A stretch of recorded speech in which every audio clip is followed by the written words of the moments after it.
everybody, and welcome back to Surviving and Thriving the Black Experience. Today, I'm honored to be joined by Miss Ciara Ward. Hi, Ciara. How are you? Hi, I'm fine. How are you? Good, good, good. She is the founder of Caring Conversation Center and C Notes. Ciara is a holistic healer whose life and career reflects depth, range, and real world experience.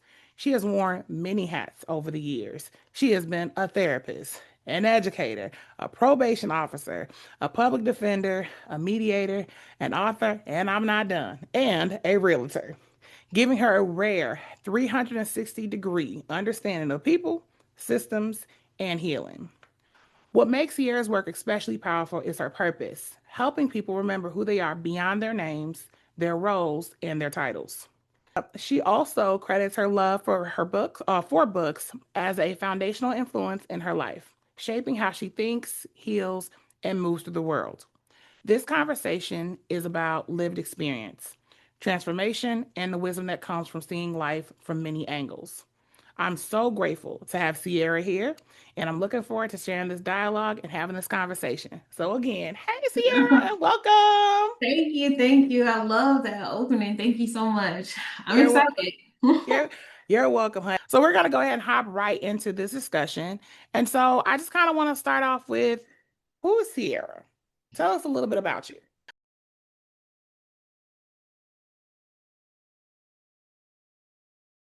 I'm not Sierra. My mom gave me that name and I love Sierra. I really do. When I was younger, I did not like my name.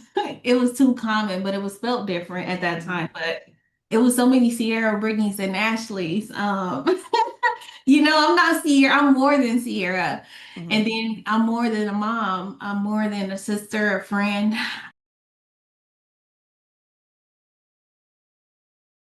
Honestly, what I am, I'm a healer and I heal through me and my authentic self.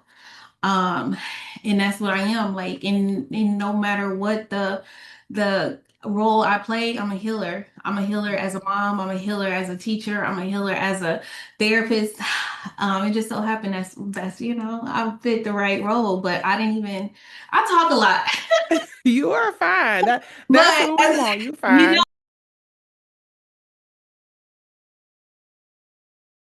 like as a therapist, I was called to be this. Like as a kid, if you knew me as a kid, I was gonna be a lawyer. Hmm. And I got the I got the will to be a lawyer. I know how to defend myself and others, but that was the hardest job I ever did. So we'll talk about that later. Hmm. As the actual defender, but it was because I'm a healer, and Hmm. I saw the transformation and the healing being done, and then somebody to be taken away from their family when they really genuinely sorry for what they did because I've been in those shoes. But anyways, I didn't know I was gonna be a social worker or a therapist. A lot my path happened. Like I tell everybody I'm walking by faith, not by sight. All right. Because yeah, if I had to make the choices, I wouldn't be here today. Hmm. And not to say it like that, but also to say it like that, I wouldn't.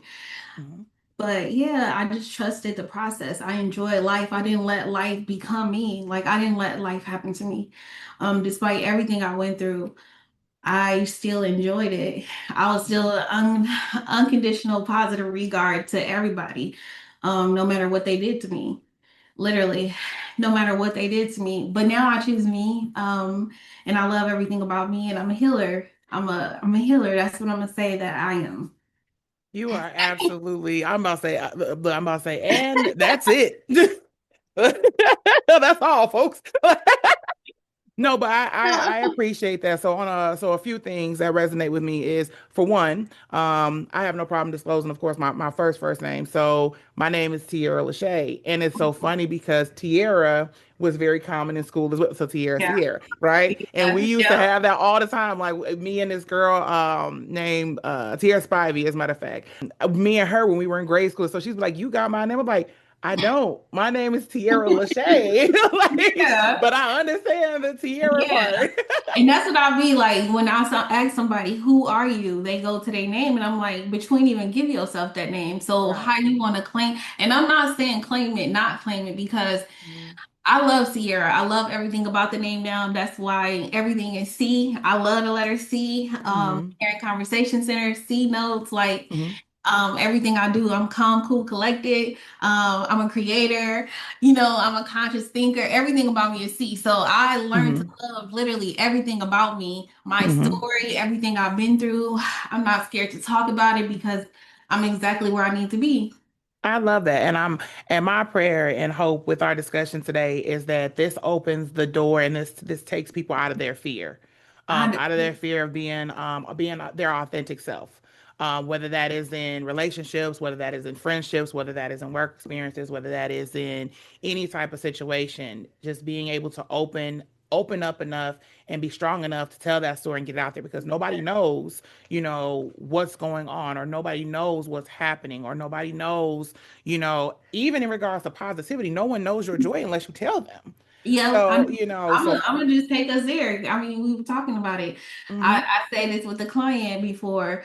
I'm like, and she really helped me. I'm gonna say on my spiritual journey, a client helped me, and that's what I say. The people in your life, the people you work with, the people yeah, work with, period. Because nobody works for me, and nobody was really my client. They helped me heal, like I helped them heal. But hmm um, I'm like, yeah, a lot of people, they'll say it in the church, Sister Sally has a story or a testimony. And I'm like, yeah, but if don't nobody know the testimony, the story, um, how can we know that it's a testimony? And that's why I share my story because I am a walking testimony. And that client, you know what? That client is the one who compared me to David from the Bible. And I was hmm like, I felt some type of way because I'm like, I can't be compared to David. And I'm like, why not? You have a story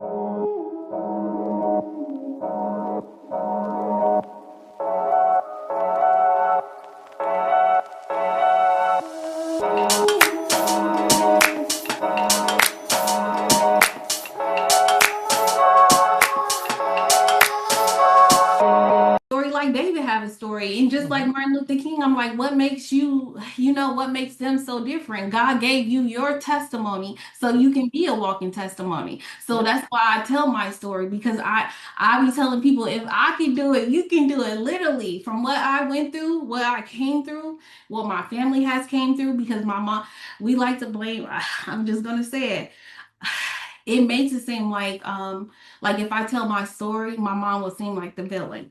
But if hmm or my dad, and if my mom tell the story, her parents could seem like the villain. hmm But if I go tell that, we have to tell our story so people can really understand. But that's why I did my blog, The Truth Shall Set You Free.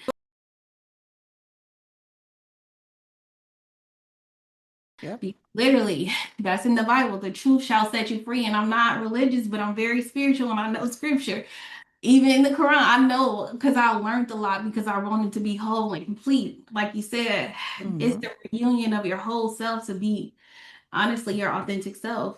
That's what really natural means. I don't want to keep going because No, I'm no, talking. you're fine. You're fine. I'm about to say this ain't no Yeah, yeah, yeah. question one, question two. No, you fine. No, no, You no. go.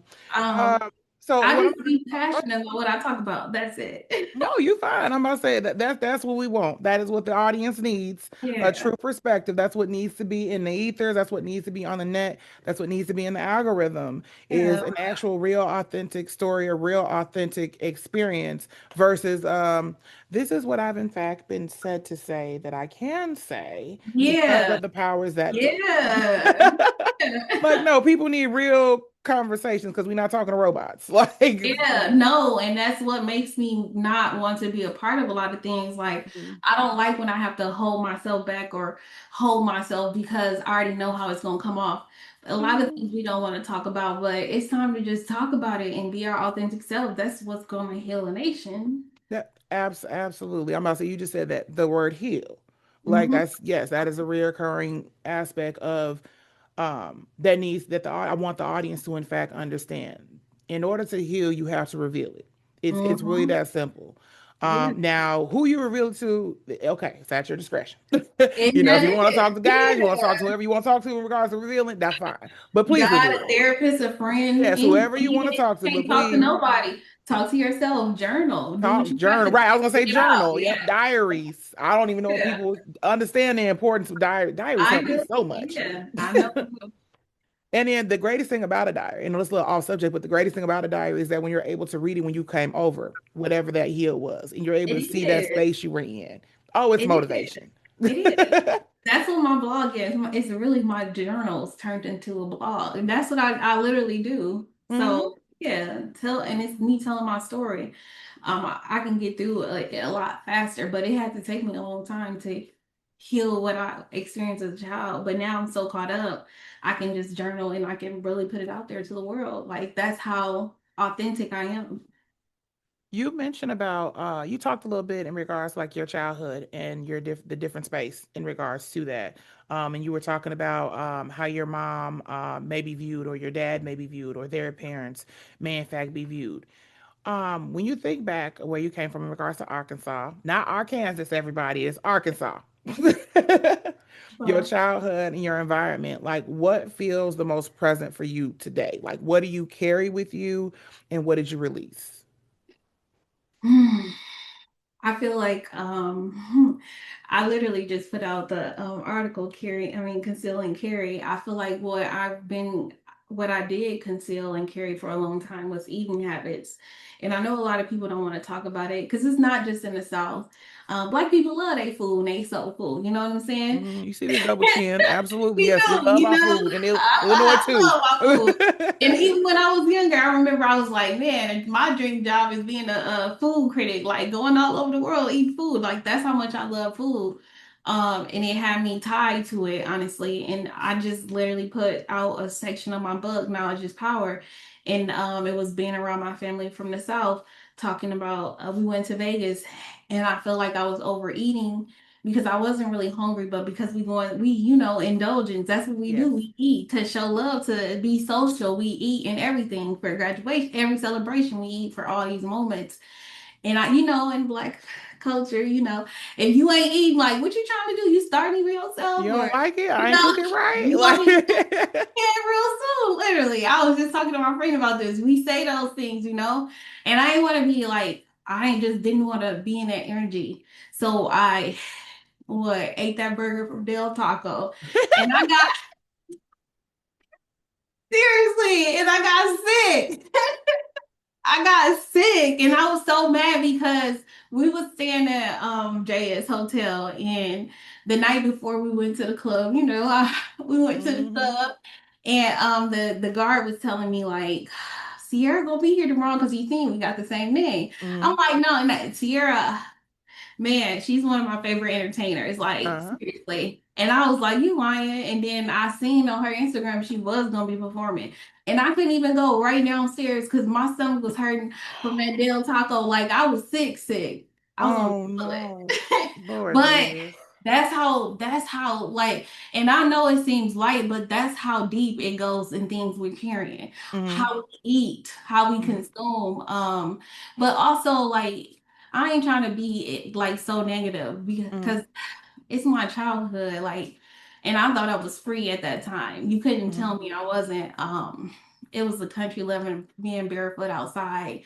So just tapping back into that, being present with what I like, the good moments. And it's not just a South thing either. It's Hmm. literally tapping into your inner child and enjoying the moments you loved, and even also doing the things that you wanted to do as a child but you couldn't because maybe resources or whatever. Now Hmm. you can. Hmm. No, I completely understand. And I know that I'm gonna call it the theology. I don't know if that's the word for it, but I know that mindset in regards to having to eat at different events. So myself as a plus size woman, I've gone through battles with food since I was a child because my mom used to make me, I call them hungry man plates when I was like 3. As Yeah. crazy as it sounds, back then my mom, when I got older, the reason my mom gave me still baffles me to this day, but I guess I can understand it. She was like, back then, people were unfortunately taking people's children. She's like, but they weren't taking the chunky children. But no, But it's a real, she's I'm like, that's so the happy. thing. And I I'm was like, Mom, like that's so you like fatten me up like a pig? Like, do you know this cycle no, I'm still trying to break at 35? Like, but that no, it's so like crazy how like that you bring this up because I Mhm. wanted to talk about it, but I didn't know I was going to talk about it here. Yeah.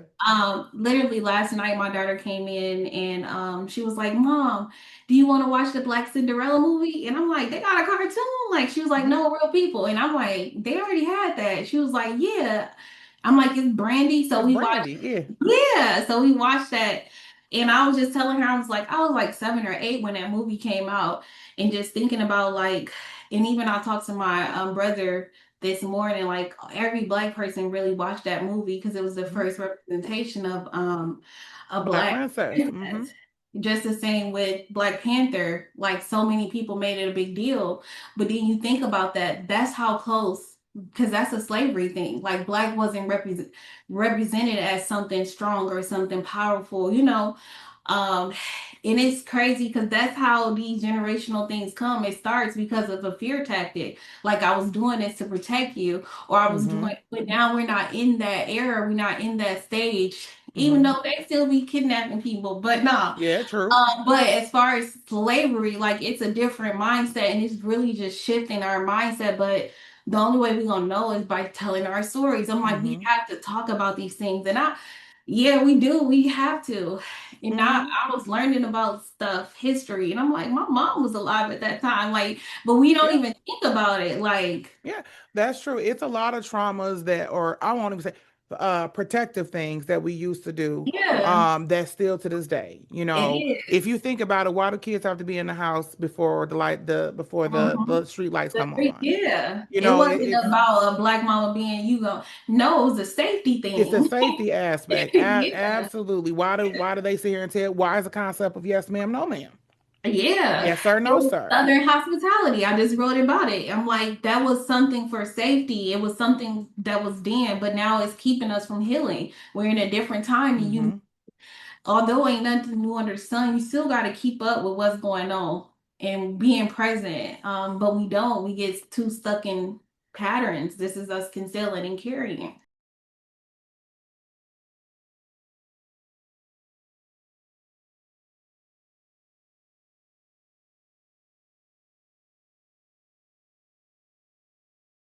Hmm. Throughout generations and generation, but we can change it. But yeah.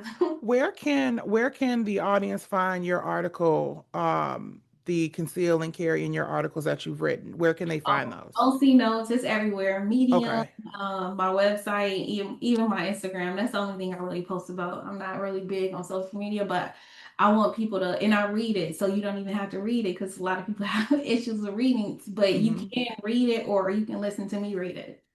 Okay. I will definitely be putting that in the description as well too, so they're able to get to it.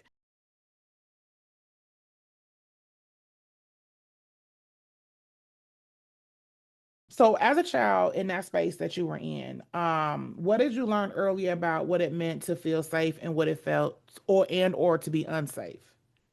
So when you, man, that beautiful introduction talked about stories in books, but also honestly I was thinking about it last night. Like a lot of people have different things, and Disney princesses was mine. Like I really love Disney, just Disney, not just princesses, but Disney Mhm. in general.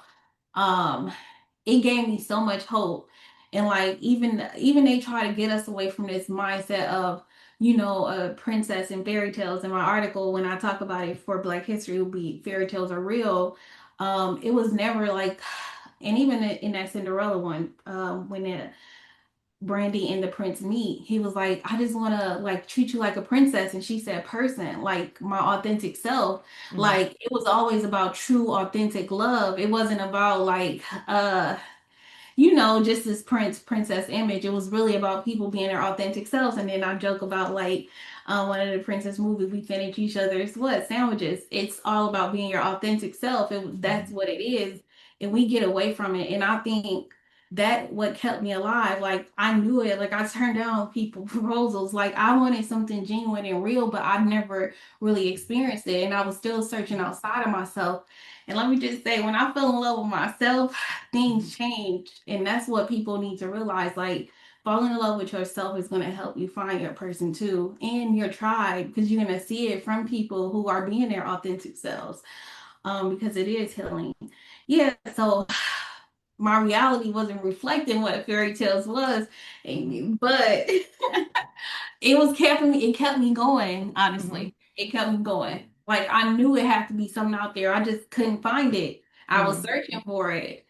Yeah, and I finally found it as a recently. Before you had words for stress or trauma, how did your body learn to respond to it? I feel like I've just carried it, honestly. Silence. I just, yeah, until I had an explosion or something, but I never learned how to deal with it because the only way to deal with it is to sit with it.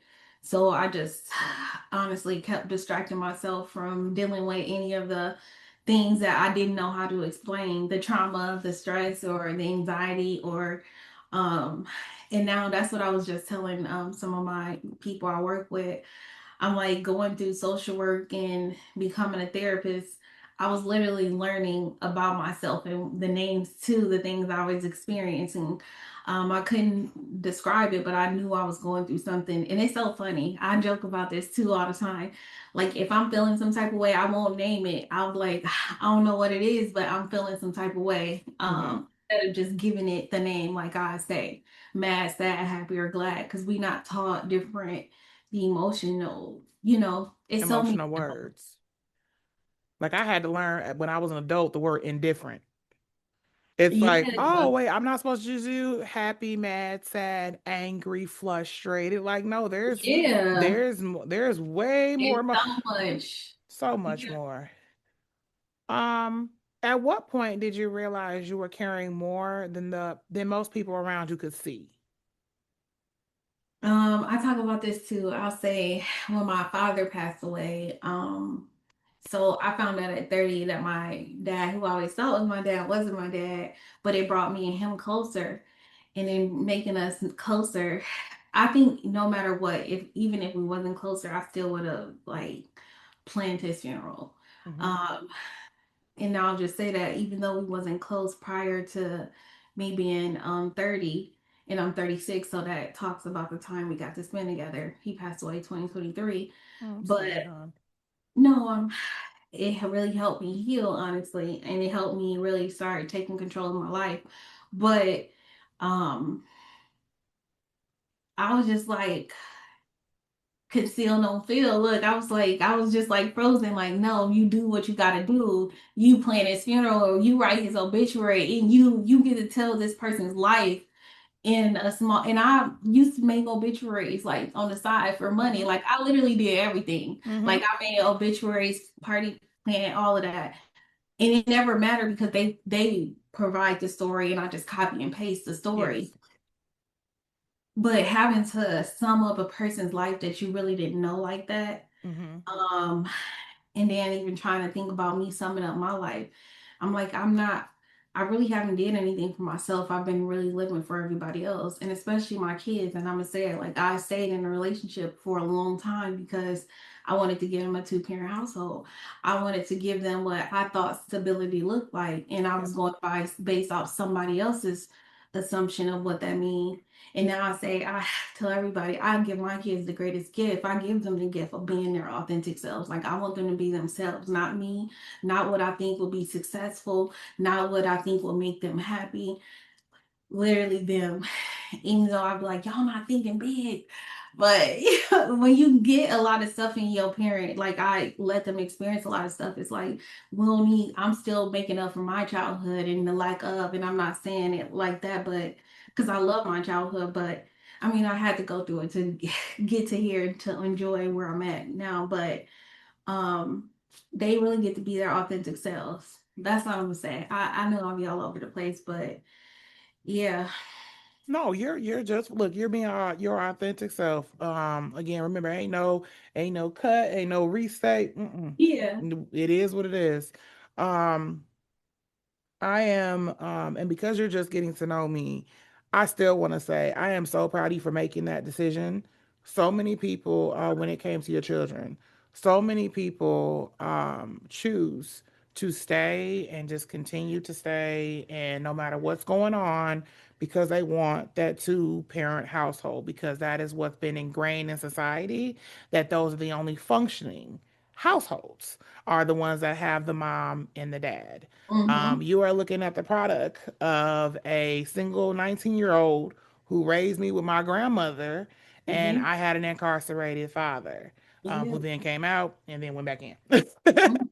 No. But I grew up and I did just fine. I mean, I went to school. I mean, I didn't have a lack thereof. I didn't have to want for anything. So I will say that uh, I feel kudos isn't sufficient enough.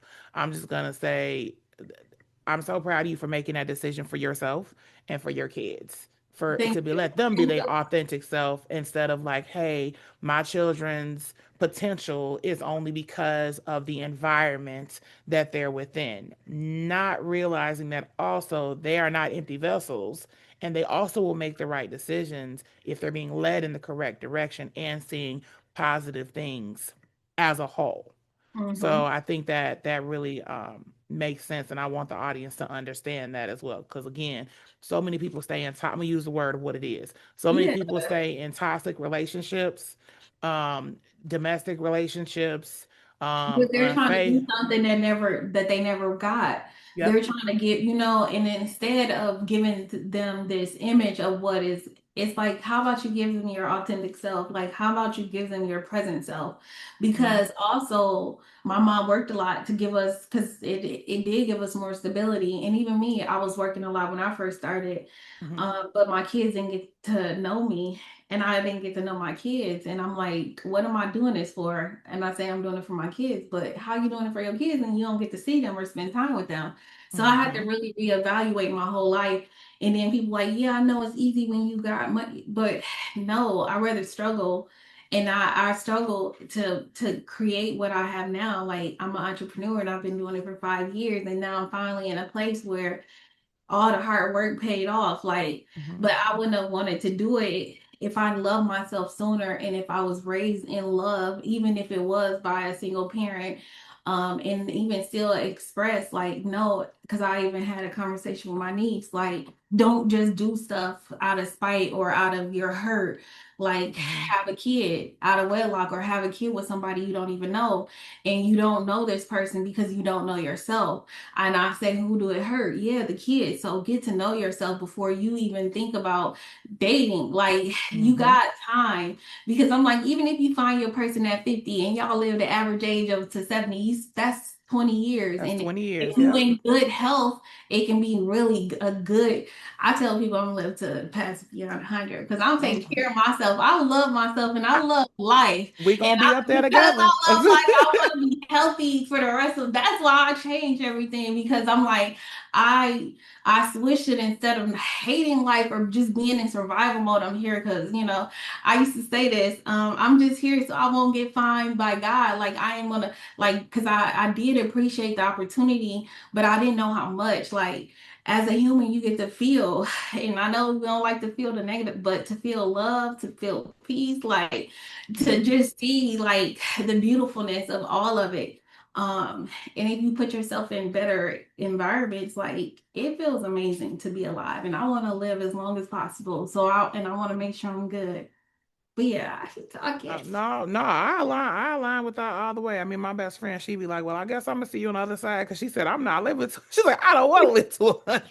I was like, "I want to be like 120." She's like, "Have you seen But I'm like, 120?" but if you look over, like, because I was just hearing about this, like, some people live beyond like 130, 150, and they, like, especially overseas and in Overseas, those yeah. small communities, Mm-hmm. but they're eating good, they have energy, they all running, and they're still a village, like, all helping each Mm-hmm. other raise, the more you move, the more you give yourself life, the more you get life.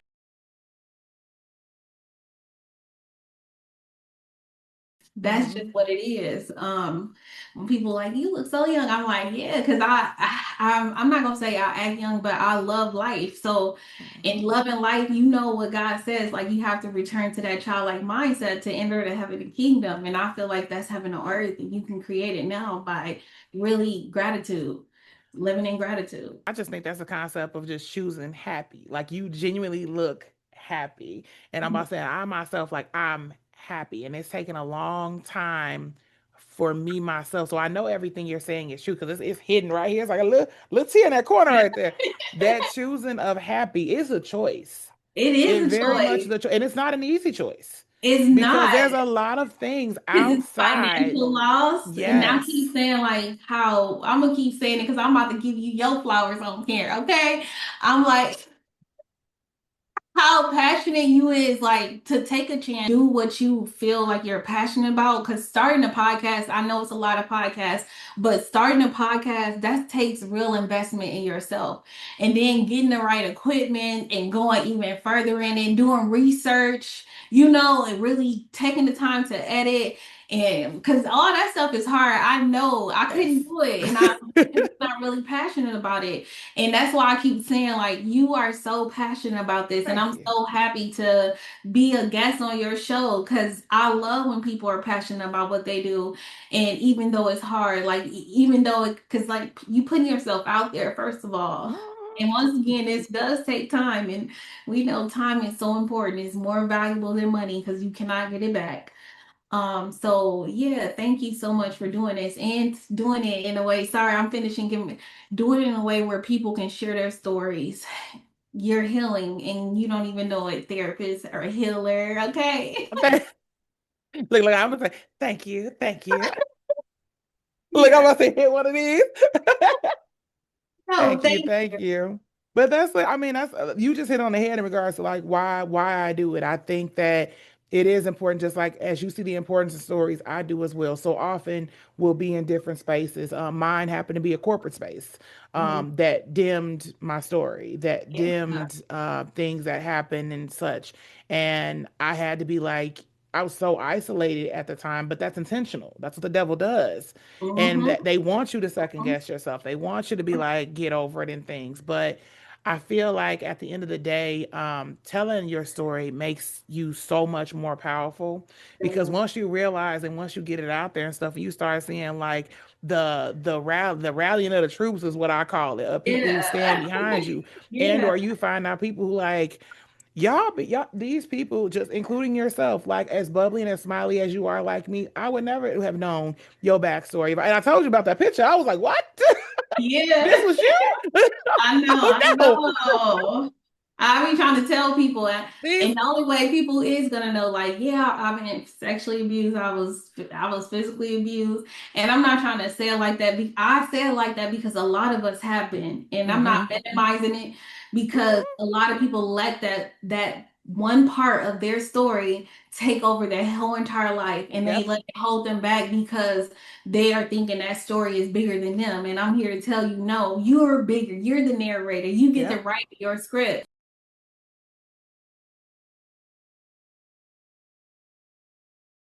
So Yep. despite everything, I fought a lot. I did. I was in spaces where guns were put to my head, a gun like my baby, and that was a wake up call for me. Was in the car, and that is a part of my story. Um, I have been incarcerated, and that's why I said I went Mm-hmm. from being a probation officer to being a probation officer. I went from being on probation to being a probation officer. And it was like, yeah, everything I needed, I created or I became. And because I love being a creator too. I'm a creator and a healer. Um, but man, my childhood was crazy. SWAT team. If anybody was the people who was at my big book lunch, they heard like SWAT team, get out with your hands up. I'm on the front cover of the newspaper. Like, yeah. And my brother was like, people never believed me when you said you was better than me. I'm like, I was broke. I felt broken. I didn't feel complete because of the things that happened to me. And then the more I went to school, I'm like, man, I'm just reading about myself in a book. Like, you're just a stat. You're just like what they say you're gonna be. Your story is already written. Mm-hmm. And when I got pregnant with my son, I was thinking about this. When I got pregnant with my son, I just told myself like I was thought about walking in traffic, and I talk about this, and I felt him kick, and I was like, no, you're not doing it for yourself. You're doing it for this person too, and that made me really start to want to change my life, and I was still like on this battle like between who I'm supposed to be, like basically off what my story had already written for me and who I wanted to be, who I wanted to create, and who I wanted to, like, are fairy tales real? No, like they are, because you get to make that fairy tale. But my son in St. Mary's College, that was given to me too. I didn't even apply, but I went there. They changed my life. They introduced me to meditation, like stuff that I never would have, I got my passport because of them. I got to see different countries. I had the opportunity to mentor girls in a juvenile justice center, exactly where I was just at. Um, I was able to work with the Congress who turned senator. Um, I was able to like lobby, go to state houses, and really also learn about different religions and experience. Like I was able to do a lot that I never ever would have been able to based off what my story said it was supposed to be. But yeah, I'm just here to tell people if I can do it, you can do it. That's what I keep saying. Like if I can do it, literally you can do it too. And yeah, that's what it is.